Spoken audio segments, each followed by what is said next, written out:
Have you ever noticed how some people seem to have an almost supernatural control over the environment around them? Without saying a word, they don't shout, they don't beg, they simply withdraw, and suddenly everything changes. The energy shifts. People start to question, to chase after, to feel. Now imagine if you did the same, if you stopped reacting immediately to everything, if you chose silence instead of the automatic response, retreat instead of explosion. What do you think would happen? That's where the point lies. When you stop being always available, emotionally, physically, psychologically, the world around you goes into crisis because people are used to controlling you through your reactions, through your impulses, through your predictability. But the day you choose to withdraw, the game changes, and those who thought they knew, you realize they know absolutely nothing about you. Carl Jung said, everything that irritates us about others can lead us to a better understanding of ourselves. Now think about this. When you become inaccessible, who really gets desperate, who gets irritated, who tries to provoke you just to elicit some emotion back? This reveals more about the other than about you, and it mainly reveals how much you are still being manipulated without realizing it. You keep giving yourself to please, to maintain peace, to not lose people who deep down were never really with you. And with every forced yes, every immediate response, every emotional reaction, you give away a piece of your energy. And at the end of the day, what's left? Tiredness, frustration, and emptiness you can't explain, but I'll tell you why. Because you are too available for those who don't deserve even a minute of your silence. This video is not about turning your back on the world, it's about choosing yourself. It's about learning what Jung called individuation, the process of becoming whole, authentic, complete. And this process begins when you understand that silence can be stronger than 1,000 arguments. That withdrawal, when it comes from awareness and not from escape, is an act of power. So I ask you now, looking into your eyes, how long will you continue to be controlled by the emotions of others? How long will you react like a puppet every time someone pokes your wound? Maybe it's time to cut those strings, to withdraw, to become a mystery, because when you stop being available, everything changes. You have been taught to always be present, to respond quickly, to please, to say yes even when you wanted to say no. Since childhood, you have been conditioned to believe that your worth lies in how available you are to others. But here's a truth that perhaps no one has told you with this clarity. This excessive availability is not a virtue, it is a prison. And as long as you continue to think that you need to be accessible all the time, emotionally or otherwise, you will be manipulated, drained, and forgotten as soon as you are no longer useful. Do you know why? Because being always available makes you seem predictable, and everything that is predictable becomes a tool. People start to use you as an emotional emergency button. They press it when they want attention, relief, validation, and then put you back on the shelf. But you don't realize this because you are trapped in an illusion that being present for everyone will make someone be present for you. But it doesn't work that way. Carl Jung spoke about the persona, this mask we wear to be accepted, loved, recognized, and it is exactly this mask that keeps you overly available. You say it's okay when you are suffocating. You respond to messages immediately, even when you are exhausted. You explain yourself, justify yourself, defend yourself as if you owe something to the world. But the truth is that the more you place yourself at the center of others' stage, the more you disappear from your own. Being available all the time is a subtle form of self-abandonment. It is a disguised way of seeking approval, avoiding rejection, trying to control the image others have of you. But this control comes at a price, and the price is your peace. peace. It is your vital energy being distributed as if it were infinite, when in fact it is limited, very limited. People who want you available all the time, in fact, do not want you. They want what?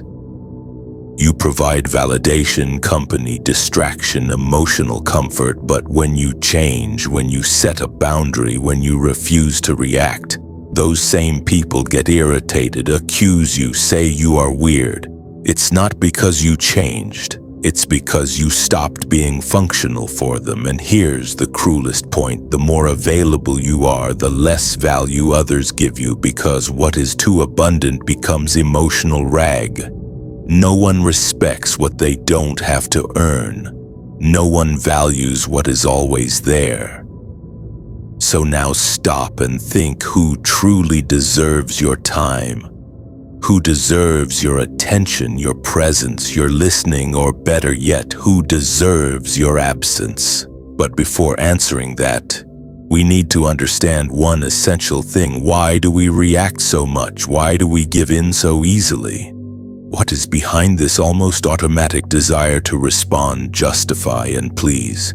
The answer lies in what Carl Jung called psychic energy, and that is what we will talk about in the next part, because your energy is all you have, and if you don't learn to protect it, someone will use it against you. If this content is making sense to you, click the subscribe button and subscribe to the channel.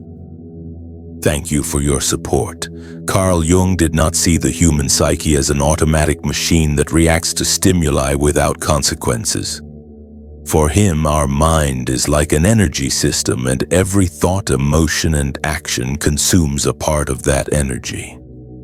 The question is, are you choosing where your energy goes, or are you letting the world decide for you? Every time you react impulsively, you are wasting psychic energy when you defend yourself against a criticism that didn't even deserve attention. When you respond to a provocation just to prove you are right. When you engage in useless discussions, when you try to please those who do not value you, you are spending your inner strength on what does not nourish you. And Jung was clear, that which you resist persists. The more you react, the more you bind yourself. People who live emotionally drained are not weak. They are misdirected. And do you know what happens to someone who lives exhausted? They become vulnerable. And when you are vulnerable, you become easy prey, manipulative, opportunistic, and emotionally needy. People can sense this. They notice that you do not know how to guard your energy, that you react to everything, that you're always trying to solve the world, and they take advantage of it. Jung said that a healthy psyche is one that knows how to keep energy within the system. This means knowing how to say no without guilt, knowing how to remain silent without feeling cowardly, knowing how to observe before acting. Because true power is not in reacting, it is in choosing when and how to act. And this is only possible when you know yourself well enough to recognize your own impulses.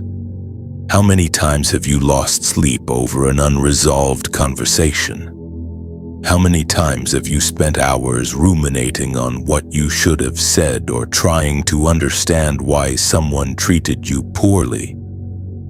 This is energy being drained without return. You are keeping alive ghosts that should have died long ago, and feeding dynamics that only exist because you insist on responding.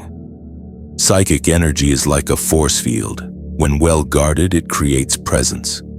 You enter a room and command respect without saying a word. But when poorly managed, you become invisible, reactive, fragile, and the world has no mercy for those who give in easily.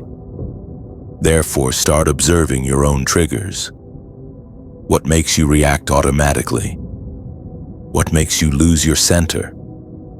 These are the exact points where your energy escapes, and that is where you need to work. Not to become cold or indifferent, but to be selective, to be sovereign over yourself. And here comes one of Jung's greatest revelations. When you conserve your energy, you break the projections that others place upon you. And that bothers a lot because now we are entering a dark territory, that of silent manipulation.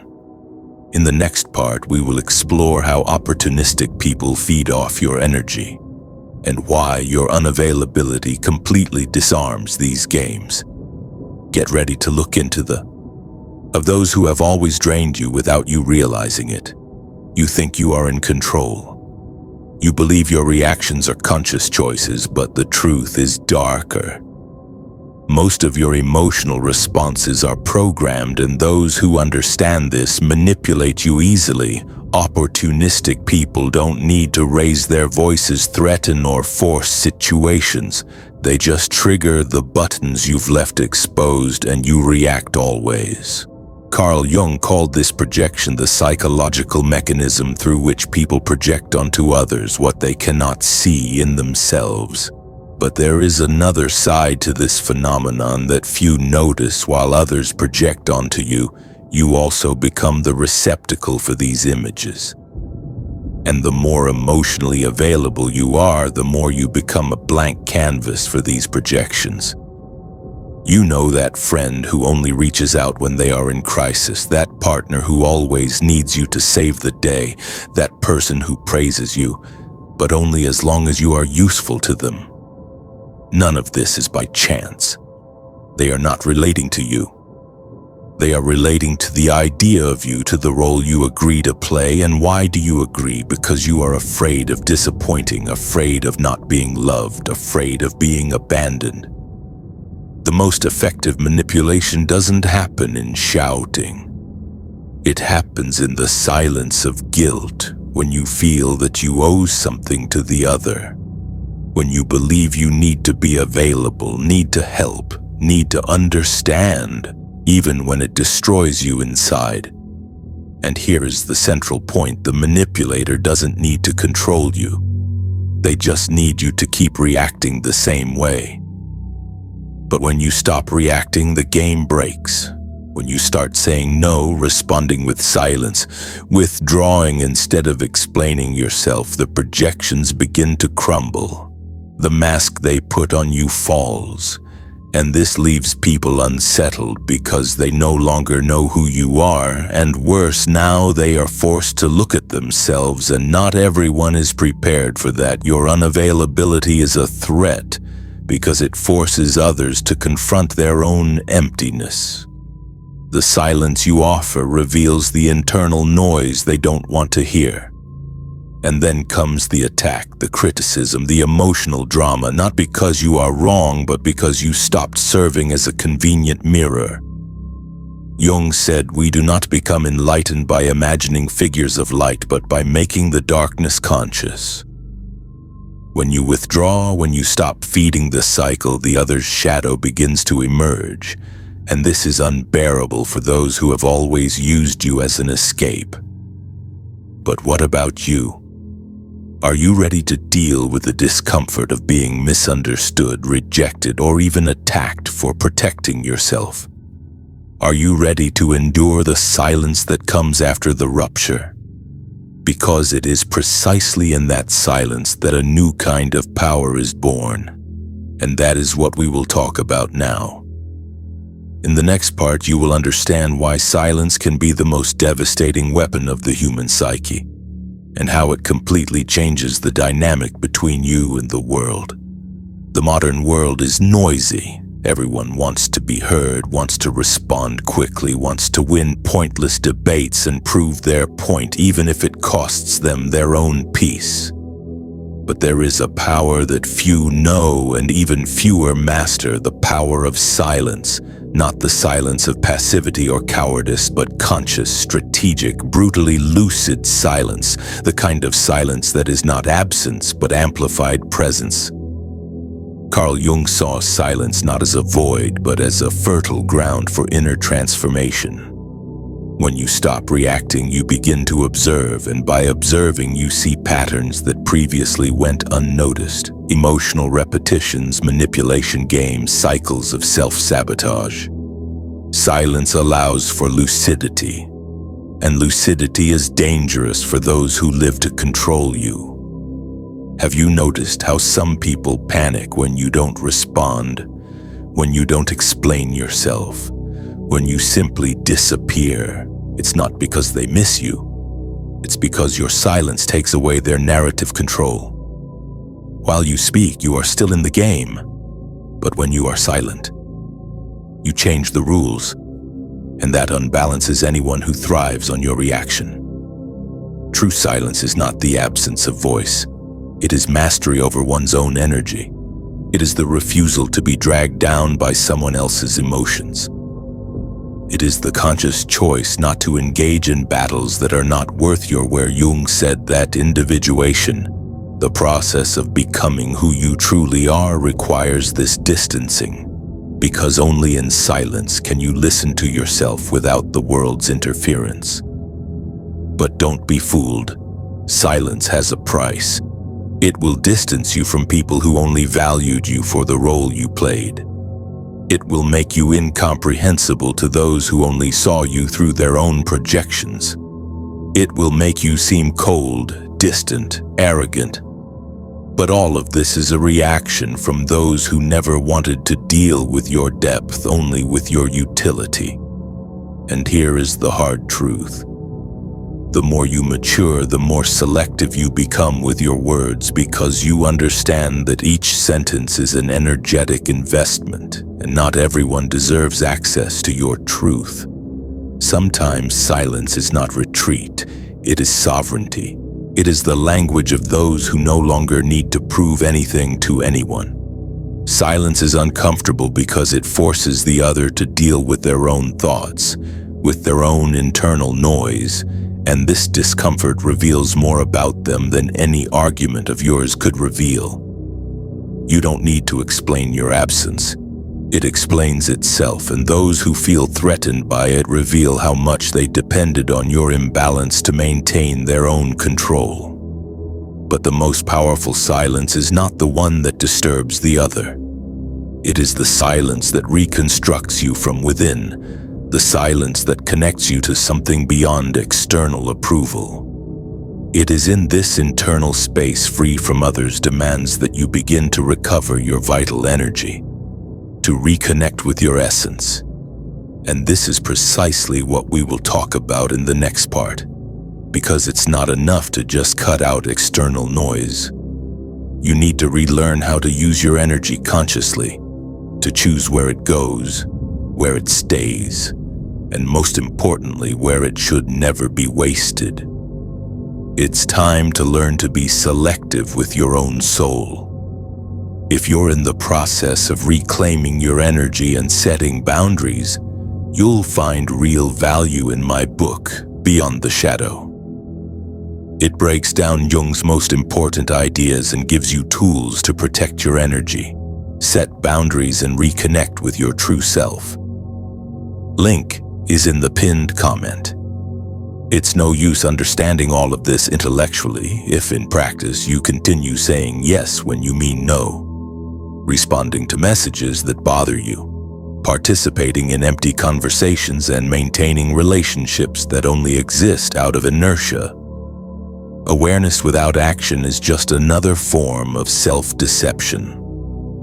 True transformation begins when you firmly decide to become selective, and this requires emotional discipline. Conscious unavailability is not about being cold, arrogant, or indifferent. It's about no longer being accessible to anyone at any time for any reason. It's about taking control of your own energy, your own time, your own peace. And this starts with small actions. Not responding immediately, breathing before reacting, leaving a discussion before being dragged into chaos, turning off your phone without guilt, saying, "Not today," saying, "I'm not interested," saying, "I won't get involved." But here's the most important part. You don't need to justify your absence. You don't need to explain your silence. You owe nothing to anyone but yourself. And this, for many people, is unforgivable. Because when you refuse to explain yourself, you take away the other person's power to keep you within an emotional narrative where you are always the helpful, understanding, accessible one.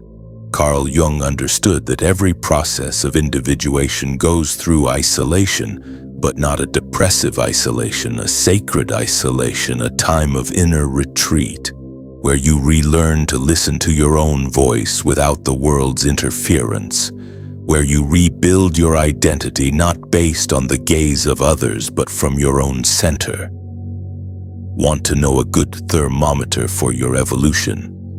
Observe who starts to distance themselves from you when you become more reserved. Observe who tries to provoke you when you stop reacting. Observe of who accuses you of having changed when you finally start to protect yourself. These are not signs that you are wrong. They are proof that you have begun to free yourself. Being unavailable is uncomfortable at first. You will feel guilty. You will think you are being selfish. You will hear that you are being too harsh. But this is part of the deconstruction process. You have spent your life being conditioned to put yourself second. It's natural that change causes discomfort, not only in you, but in everyone who benefited from your old version. Conscious unavailability is the foundation of self-determination. When you say no to the world, you are saying yes to yourself. When you withdraw from a toxic environment, you are reaffirming that your peace is worth more than any false connection. And when you stop explaining yourself, you begin to be respected, even if it's by few. But not everyone is ready for this type of presence, because your emotional absence will expose wounds they do not want to face. It will reveal how much they depended on your emotional chaos to feel in control.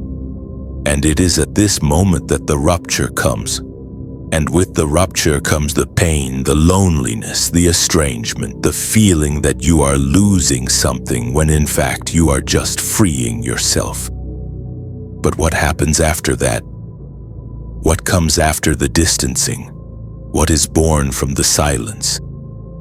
In the last part, we will talk about this, about the rebirth that only happens when you have the courage to be misunderstood, to be alone, and to become whole on your own. It's time to understand why the loneliness of the strong is the path to true freedom.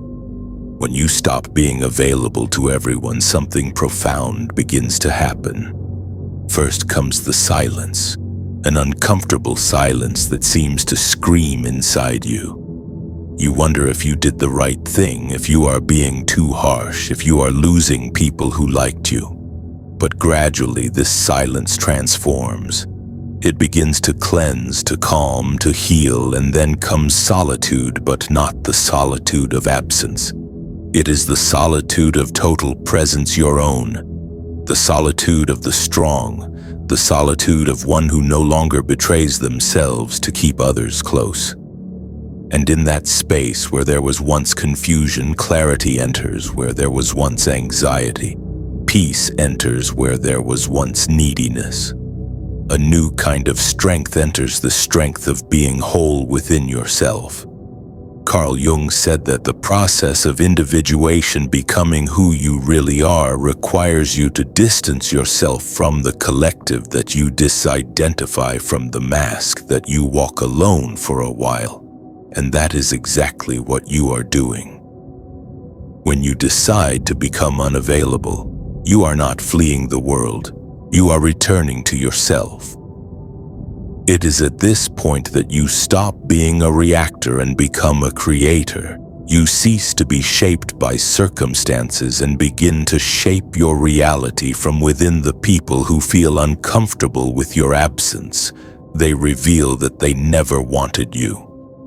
They wanted the role you played, and now that you no longer fit, they don't know what to do with you, and that is liberating.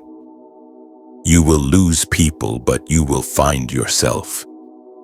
You will distance yourself from places, but you will reconnect with your essence. You will become misunderstood, but finally you will begin to be respected, because when you are no longer available for anything, you become valuable, rare, unforgettable, and don't be fooled. This is a rebirth, a new beginning, the start of a life where you are no longer available for emotional crumbs, for mind games, for voids disguised as affection.